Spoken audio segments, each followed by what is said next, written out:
오늘의 사연 지금 바로 시작해 볼게요. 안녕하세요. 40대 중반의 남자입니다. 제가 대학생이던 시절의 이야기를 한번 해보려고 합니다. 지금은 땅값도 많이 오르고 신식 도시가 들어섰지만 제가 살던 시절에는 그냥 평범한 서울 근교의 동네였습니다. 저희 집은 근처 대학가에 있는 단독주택이었는데 한옥 모양 건물이라 동네에서 조금 유명한 집이었습니다. 이 정도만 듣고도 제가 누군지 알거나 어느 동네를 말하는지 눈치채실 분들도 있겠네요. 아무튼 저는 그 집의 장남으로 동네에서 유명한 사고뭉치였는데 결국 노는데 정신이 팔리다 보니 대입에 실패하고 말았어요. 아버지 없이 자란 놈이 학벌도 안 좋으면 세상 어디다 쓰겠냐는 어머니의 말에 정신 차리고 재수까지 했지만 결과는 썩 좋지 않았습니다. 군대를 다녀와서도 별로 할 일 없이 지내고 있었는데 어느 날 어머니가 여권이랑 비행기 티켓을 저에게 내미시더군요. 무슨 일인가 했는데 아버지가 생전에 친했던 친구분을 통해 유명한 곳은 아니지만 외국에 있는 대학교에 입학수속을 밟아놨다고 거기 들어가서 딱 4년만 고생하고 졸업장만 받아오라고 말하시는 거예요. 제가 그동안 어머니 속을 많이 썩였나 싶기도 하고 사실 어머니 모양새가 이 학교를 가지 않으면 거의 저를 밖으로 내쫓아 버리겠다 하는 모양새여서 그렇게 호롤단신으로 유학길에 올랐습니다. 앞으로의 새로운 생활을 기대하면서요. 부끄러운 이야기지만 사실 결과는 그렇게 좋지 않았습니다. 첫 해에는 그나마 마음 잡고 공부를 하려고 했는데 공부를 잘하던 사람도 아닌데 갑자기 외국에 나가 다른 나라 말로 공부를 하라니 아주 고역이더라고요. 그런 힘든 시기를 보내는 건 저만이 아니었는데 학교에도 저같이 최종 학력을 위해 들어온 한국 친구가 있었습니다. 둘이 죽이 잘 맞기도 하고 해서 외국에서도 동네방네 사고를 치고 다니기 시작했는데 결국 학교에서 제적을 당하고 말았습니다.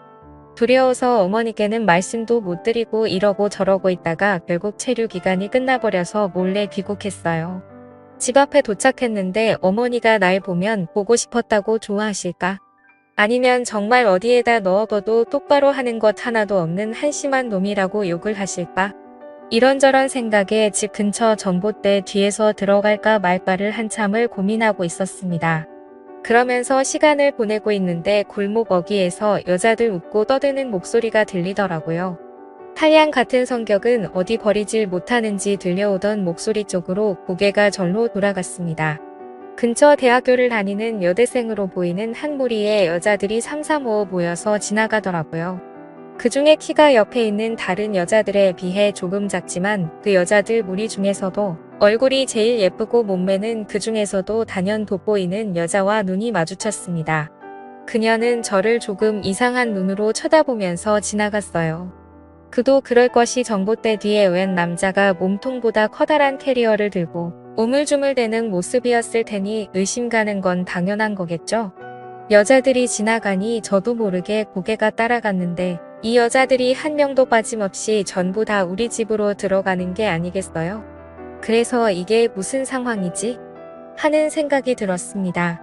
더욱더 혼란해진 저는 집 대문 앞에는 발도 못 붙이고 계속 전봇대 뒤에서 무슨 상황인지 파악하느라고 가만히 있었죠. 그런데 얼마 안 있어서 경찰이 오더라고요. 수상한 남자가 집 앞에 서 있다고 신고를 받고 왔다고요? 경찰에게 저 여기 사는 사람이라고? 이 집 아들이라고 설명을 드렸는데 믿지를 않아서 결국엔 현관문 초인종을 누르게 되었습니다. 어머니는 식당에 일로 갔을 시간이라 없을 터이니 결국 아까 그 조그만 여자가 나와서 경찰에게 저 사람이 맞다고 수상한 사람이라고 하더라고요. 그렇게 경찰서까지 다녀와서 어머니에게 연락을 드리고 귀를 꼬집힌 채 질질 끌며 집까지 왔습니다. 거실에서 무릎을 꿇고 앉아 혼나고 있는데 여자들이 한 명씩 번갈아 가며 나오면서 저를 흙을 틀고 보더라고요. 한참을 혼내다가 그래도 자식이기는 부모 없다고. 어머니는 얼마나 힘들었으면 거기서도 그랬겠냐며 차라리 잘 됐다고. 손이 모자라서 힘들었는데 엄마 하는 일이나 도우라고 하더라고요. 우리 집에 있는 저 여자들은 뭐냐고 물었더니 여자 혼자 몸으로 자식 새끼 외국에 보내놨더니 학비에 너무 힘들어서 제가 없는 동안 빈방을 하숙집으로 돌리고 계셨던 것이었습니다. 여자 혼자 사는 집이라 처음에는 남학생들을 받았었는데 매일 술에 취해서 행패 부리고 그러는 대학생들을 어머니 혼자서는 감당을 못하시다가 다 내쫓아버리고 여대생들만 받게 되었다고 하셨습니다. 제가 쓰던 방도 이미 여대생 중 한 명이 차지한 상태였고 저는 다락방 신세를 지게 되었어요. 여자만 사는 하숙집에 남자가 들어와서 불편해하는 학생들을 위해 어머니는 2달치 방세를 깎아주는 조건으로 여대생들을 설득했습니다. 그 최고가 작은 여자가 저를 몹시도 불편한 눈으로 쳐다보고는 제가 쓰던 방문을 열고 들어가더군요. 저도 너무 화가 났습니다. 저 여자 때문에 경찰서도 다녀오고 심지어 제 방까지 빼앗긴 꼴이었으니까요. 덕분에 하숙집 손해를 많이 봤다며 식당 일을 도우게 되었죠. 아무튼 그렇게 5명이 여대생들과 동거 아닌 동거를 시작하게 되었습니다. 그래도 왕년에 여자 꽤나 울려본 저였던지라 같이 사는 여대생들하고 친해지는 건 문제도 아니었습니다. 오히려 여자들하고 같이 살게 되니 좋더라고요. 어디 멀리까지 안 가도 젊고 예쁜 여자들이 항상 집에 있고 친해지다 보니 술도 자주 마시고 무슨 일이 있을 때마다 저를 불러서 도움을 요청하는데 애인이 5명이 동시에 생긴 것 같은 기분이 들었습니다. 무더운 여름 때였는데 마당이 딸린 주택이다 보니 거기다가 자리를 깔고 술도 자주 마셨습니다. 미녀 여대생들과 마시는 술은 무엇보다 값진 추억이었어요.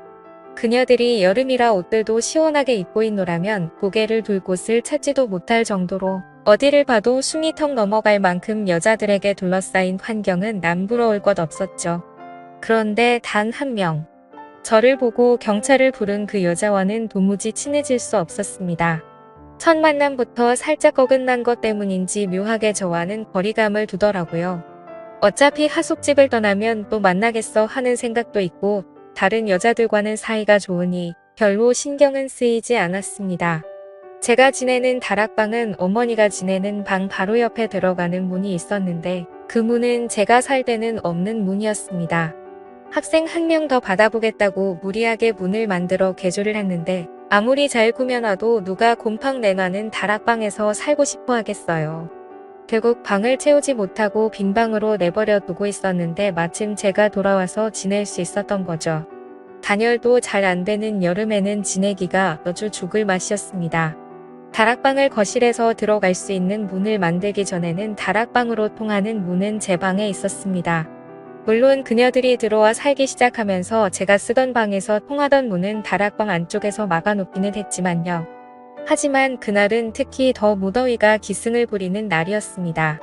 원래는 낮부터 어머니의 식당에 가서 일찍부터 밑준비를 도와주기로 했었는데 서울에 있는 이모가 맹장염으로 입원을 하게 돼서 그날은 식당을 휴업하고 어머니는 이모의 간호를 위해 병원으로 가 있는 상태였고 여자들은 다 학교에 가 있는 시간이니 저는 혼자 붕 뜬 상태로 집안에 덩그러니 남게 되었습니다.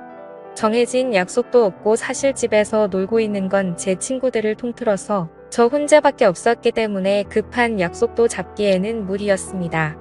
근처 책방에서 만화책 몇 권을 빌려와서 누워있는데 해가 중천했더니 점점 다락방이 달궈지기 시작하더라고요. 단열도 제대로 안 되고 창문도 따로 없는 방이라서 방은 서서히 찜통처럼 되고 있었는데 거기에 선풍기 가지고는 이 더위를 쫓아낼 방법은 없어 보였습니다. 그러던 와중에 문득 제 방에 설치된 에어컨 생각이 나더라고요. 다른 방에 비해 제 방은 큰 방이었고 당시에는 에어컨까지 설치된 환경이 아주 좋은 방이었습니다. 당연히 하숙방 중에서 하숙비도 제일 비쌌어요. 자꾸 안쪽에서 대충 떼워놓은 제 방으로 통하는 문이 눈에 밟히더라고요. 따지고 보면 저 방이 원래 저희 방이었어야 하고 우리 집에 들어오는데도 그녀 때문에 경찰서 신세를 줬던 게 생각이 나 괘씸하기도 했습니다. 그녀도 지금 학교에 가 있고 평소에도 여자들의 스케줄을 빼고 있던 저는 다른 여자들도 5시가 돼서야 집에 돌아온다는 게 생각이 났습니다. 원래의 방주인이 잠깐 방을 사용하는데 별 문제가 있겠어? 라는 생각에 그 길로 공구를 챙겨와서 문을 대충 떼워놓은 못들을 전부 다 뽑아버렸죠. 다락방 문은 오래 사용하지 않아서 그런지 여는데 조금 뻑뻑한 느낌이 들었습니다. 하지만 정말 오랜만에 제 방에 들어오게 되었죠.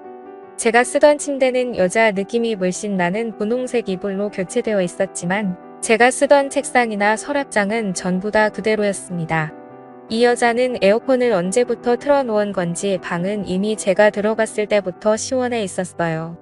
혹시나 침대가 눈에 들어왔지만 그래도 흔적이 남기 쉬울 것 같아서 바닥에 자리를 깔고 누웠습니다. 빌려온 만화책을 바닥에 엎드리다시피 누워보고 있는데 지상 낙원이 따로 없더라고요. 그리웠던 제 방에 에어컨까지 시원해 있으니 다락방으로 돌아가고 싶다는 생각이 들지 않을 정도였어요. 그 안락함에 취해버린 건지 어느덧 저는 잠에 들고 말았습니다. 현관문이 열리고 집 안으로 여자들이 돌아오는 소리에 놀라서 잠에서 깨버렸는데 너무 당황한 나머지 어쩔 줄은 모르고 있다가 그대로 침대 밑으로 굴러들어가 버렸어요. 침대 밑에 숨어서 심장은 터질 듯이 뛰고 있는데 지금 생각해보면 여자들이 돌아온 걸 깨달았을 때 얼른 다락방 문을 통해 들어갔어도 되지 않았겠나 싶은데 절대는 없는 거니까요. 만약에 문이 삐그덕거리는 소리에 제가 들어왔던 걸 눈치채면 가뜩이나 사이도 안 좋은데 방에 몰래 들어왔다는 낙인이 찍히고 어머니가 하는 하숙집 사업도 망할 수도 있지 않겠나 싶어서 침대 밑에서 숨죽여 상황을 지켜봤습니다. 그녀가 방으로 들어왔는데 정말 심장이 터질 것만 같은 기분이 들더라고요.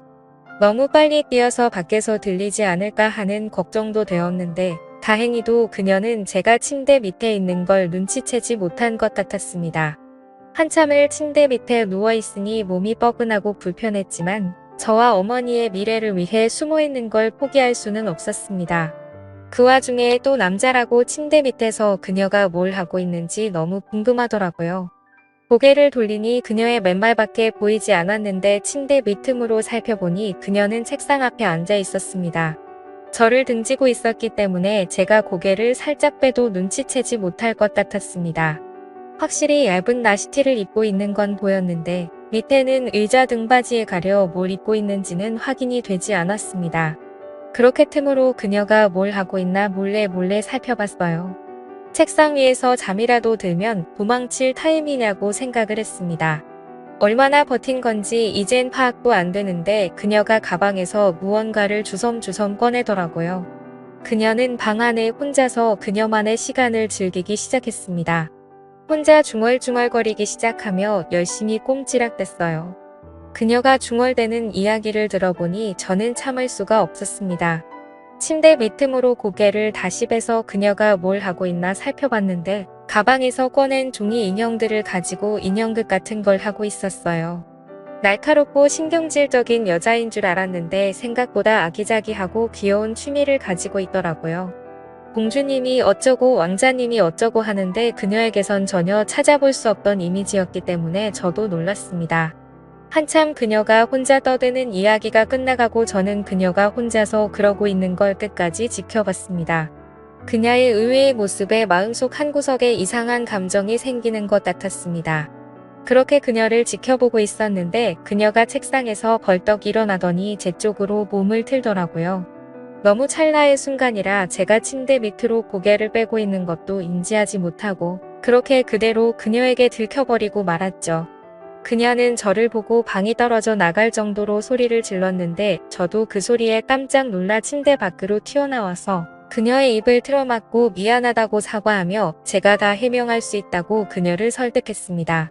다락방이 너무 더워서 에어컨을 잠깐 바람 좀 쐬러 나왔다가 잠들어 버린 자초지종을 설명했는데 그녀는 그 상황은 이해하겠지만 그녀가 혼자서 즐기던 구연 동화를 들었다는 사실에 수치심을 감추질 못하더라고요. 저는 그녀의 동화를 끝까지 들었기 때문에 아니라고 처음 들어보는 동화였는데 그렇게 재밌던 동화는 없었다고 칭찬을 해주었는데 그녀가 의외하는 반응을 보이며 좋아하더라고요. 유치원 교사가 꾸민 그녀는 미래의 학생들을 위해 연습을 하고 있던 것이었습니다. 오히려 그런 마음씨가 더 예뻐 보이고 어느 날부터는 자기 전에 그녀가 자꾸 떠올라서 잠도 이루지 못하겠더라고요. 다락방 문은 그날 이후로 방 쪽에서 틀어막아 버려서 그녀의 방에 2번 다시 들어갈 수는 없었습니다. 그날 이후로 그녀도 제게 마음을 열어 다른 여자들하고 술을 마실 때도 참석하고 저와 몇 번의 시간을 보내기도 했습니다. 그녀도 저도 서로를 의식하고 있었지만 누가 먼저 나서서 서로의 마음을 내비치지는 않았습니다.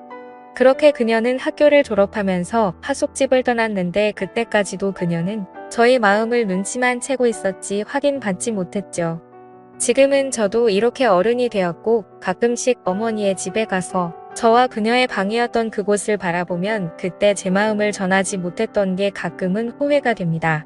지금의 아내와는 아무런 문제가 없지만 제가 그녀에게 제 마음을 일찍 말했더라면 제 옆에 있는 사람이 다른 사람일 수도 있지 않을까 하는 생각을 하면서 이만 사연 마치겠습니다.